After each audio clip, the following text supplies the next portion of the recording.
Good morning students. आज हम BSc second year का जो फर्स्ट पेपर है हमारा, उसकी फर्स्ट यूनिट हम पहले पढ़ चुके थे। आज हमारी सेकेंड यूनिट चालू हो रही है। यूनिट सेकेंड है, यूनिट सेकेंड फिजिक्स में। तो इसमें हम सेकेंड यूनिट में जो गैसों में अभिगमन घटना है, यानी ट्रांसपोर्ट फिनोमेना इन गैसेज, गैसों में अभिगमन घटनाएं क्या क्या होती है उनके बारे में अध्ययन करेंगे। तो सबसे पहले हम अणुओं की टक्कर होती है, यानी संघट्ट, अणुओं में संघट्ट होता है, उसके बारे में अध्ययन करेंगे। आणविक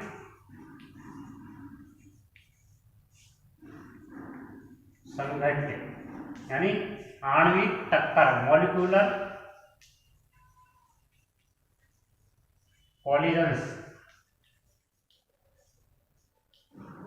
मॉलिक्यूलर कॉलिजन्स यानी आणविक संघट्ट है, यानी अणुओं की गैस की टक्कर है। तो कोई भी गैस होती है वो साम्य अवस्था में, यानी इक्विलिब्रियम स्थिति में गैस के अणु होते हैं। गैस की जो सामान्य अवस्था होती है, साम्य अवस्था होती है, उसमें गैस के अणु होते हैं। वो गैस के अंदर इधर उधर सभी संभव दिशाओं में गति करते रहते हैं। यानी कोई भी गैस को अगर किसी भी पात्र में रखते हैं तो जो गैस के मॉलिक्यूल्स है वो सभी संभव दिशाएं होती है, उनमें इधर उधर यानी जिगजैग गति करते रहते हैं। ये गति करते अणु आपस में तथा पात्र की दीवारों से टकराते रहते हैं, यानी कॉलिजन करते रहते हैं। तो इनके आपस में टकराने से तथा पात्र की दीवार से कॉलिजन करने से क्या होता है, अणुओं के जो वेग है, वेलोसिटीज है, और उनका जो परिमाण है वो परिवर्तित होता है। यानी गैस के जो मॉलिक्यूल्स हैं उनकी जो आपस में टक्करों से तथा पात्र की दीवार से टक्कर करने के कारण उनकी जो वेलोसिटी है और उनका जो परिमाण है वो चेंज होता रहता है। तो इसके बाद हम ये देखते हैं कि कोई भी गैस होती है उसमें विभिन्न सभी संभव वेग के कण पाए जाते हैं, यानी किसी कणों का वेग कम होता है, किसी का ज्यादा होता है। तो सभी संभव वेगों के कण गैस में उपस्थित होते हैं। इसके बाद हम ये देखते हैं कि जो गैस के अणु होते हैं उनकी जो टक्कर के बाद जो गैस है उसके अणुओं के बाद गैस के वेग तथा चाल दोनों चेंज होती है, तथा उसकी जो प्रायिकता है, प्रोबेबिलिटी, वो समान बनी रहती है। प्रोबेबिलिटी कभी चेंज नहीं होगी, जबकि चाल और वेग है वो बढ़ भी सकते हैं तथा घट भी सकते हैं। तो इस आधार पर हम ये देखते हैं कि कोई भी गैस के अणु होते हैं उनका जो वेग है, वेलोसिटी है, जो गैस के अणुओं की वेलोसिटी होती है v, वो 0 से लेके और इंफिनिटी तक हो सकती है। यानी गैस के मॉलिक्यूल्स होते हैं उनकी वेलोसिटी है वो 0 से लेके अनंत तक भी हो सकती है। इस आधार पर हमने ये देखा है कि गैस के अणुओं के आपस में टकराते हैं, जिससे उनके वेग बढ़ चेंज मिलता है वेगों में। तो सभी संभव प्रकार के वेग होते हैं गैसों में। तो अणुओं के टक्करों के बारे में हमने इसमें अध्ययन किया है। अब आगे हम दूसरा टॉपिक लेते हैं, यानी आणविक विमाएं, यानी अणुओं की विमाएं तथा माध्य मुक्त पथ, उनका पथ होता है वो कैसा होता है। तो आणविक विमाएं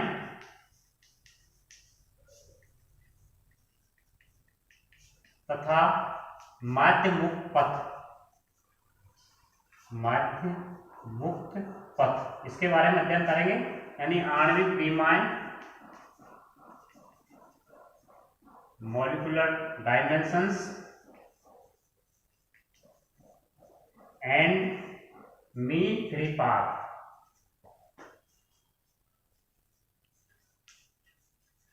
एंड मीन फ्री पाथ। तो आणविक विमाएं क्या होती है, अणुओं की विमाएं, यानी कोई भी गैस होती है जो सामान्य ताप पर गैस के अणु होते हैं उनके वेग बहुत ज्यादा होते हैं, लेकिन जब कोई भी गैस होती है उसको किसी पात्र में रखाया जाता है तो गैस के अणु होते हैं वो इधर उधर गति करते रहते हैं, और जब उनका जैसे ताप, टेम्परेचर को बढ़ाया जाता है तो गैस के अणुओं की गति और भी तीव्र हो जाती है। और सामान्यतः जो गैस के अणु होते हैं वो पात्र से बाहर निकल जाते हैं, इधर उधर एक दूसरे से गति करते हैं, टकराते हैं, कॉलिजन करते हैं, तो वो उससे बाहर निकल जाते हैं। लेकिन क्लासियस के कथन के अनुसार यह देखा गया है कि गैस के अणुओं में पारस्परिक आकर्षण बल भी पाया जाता है, तो इसके कारण भी कुछ अणु बाहर नहीं निकल पाते हैं और एक सरल रेखा में गति करते हैं। यानी गैस के अणु हैं वो सारे गैस के अणु पात्र की दीवार से बाहर नहीं जा करके आपस में भी कॉलिजन करते रहते हैं, ये क्लासियस ने कहा था। तो इनकी एक आकर्षण बल भी पाया जाता है, इनके कारण एक सरल रेखा में कॉलिजन करते रहते हैं एक दूसरे से और पात्र की दीवारों से भी टकरा रहते हैं, तथा इस आधार पर हम ये देखते हैं कोई भी दो क्रमागत टक्कर होती है या दो कणों की जो क्रमागत कॉलिजन होती है उसके बीच के जो पथ पाया जाता है, दो क्रमागत टक्करों के बीच का जो पथ पाया जाता है कणों के बीच, उसको मुक्त पथ कहते हैं यानी फ्री पाथ कहते हैं। तथा जो अनेक कणों के द्वारा आपस में कॉलिजन किए गए हैं तो सभी पथों का जो औसत होता है उसको माध्य मुक्त पथ भी कहते हैं। माना कि हमने जैसे कोई एक कण है जो इस पथ से गया है, यहाँ पर ए स्थान पर कोई पार्टिकल था, मॉलिक्यूल्स था, बी स्थान के पात्र बी से कॉलिजन किया इसने, टक्कर किए L1 पथ तय करके। फिर यहाँ पर सी स्थान पर कोई दूसरा मॉलिक्यूल्स था, इससे कॉलिजन किए इसने L2 पथ तय करके।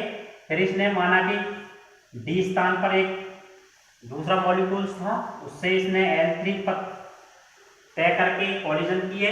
तो इस प्रकार से माना कि ऐसे बहुत से कण हैं इस तरह से अलग अलग स्थानों पर, तो ये कॉलिजन हो रही है, आणविक मॉलिक्यूल्स कॉलिजन है, मॉलिक्यूल्स कॉलिजन। तो अलग अलग कणों की जो मॉलिक्यूल्स टकरा रहे हैं, एक मॉलिक्यूल्स यानी दो प्रकार के कण हैं, दो प्रकार के कणों की जो पारस्परिक टक्कर है उनके बीच का जो पथ है वो मुक्त पथ कहलाता है। और जो सभी कणों हैं, सभी कण हैं, उनका माध्य मुक्त पथों का जो औसत होता है वो माध्य मुक्त पथ कहलाता है। तो माना कि कण ए और बी के बीच की डिस्टेंस जो क्रमागत टक्कर है उनके बीच की दूरी L1 है। माना ए व बी कणों के बीच की दूरी L1 है। क्या है? L1 है। सेम इसी प्रकार B व C कणों के बीच की दूरी कितनी है? L2 है। एंड इसी प्रकार से हम देखते हैं C व D होता है कण, उसके बीच की दूरी भी L3 है। तो इसी प्रकार से आगे के कणों के बीच की दूरी जैसे माना कि Ln है, तो हम जो माध्य मुक्त पथ निकालेंगे इसका मीन फ्री पाथ। तो माध्य मुक्त पथ को हम लैम्डा से व्यक्त करते हैं। किससे व्यक्त करते हैं? लैम्डा से। माध्य मुक्त पथ को लैम्डा से व्यक्त करेंगे। पहले तो मुक्त पथ निकालेंगे। मुक्त पथ क्या होता है? दो क्रमागत टक्करों के बीच की दूरी होती है, वो मुक्त पथ होता है। तो हम माध्य मुक्त पथ निकाल रहे हैं। माध्य मुक्त पथ मीन फ्री पाथ। तो माध्य मुक्त पथ को लैम्डा से व्यक्त करते हैं। लैम्डा बराबर L1 plus L2 plus L3 plus dot dot plus Ln, यानी मुक्त पथों का योग बटे मुक्त पथों की संख्या। इसके बीच में n का भाग दे देंगे, तो ये औसत ले लिया हमने।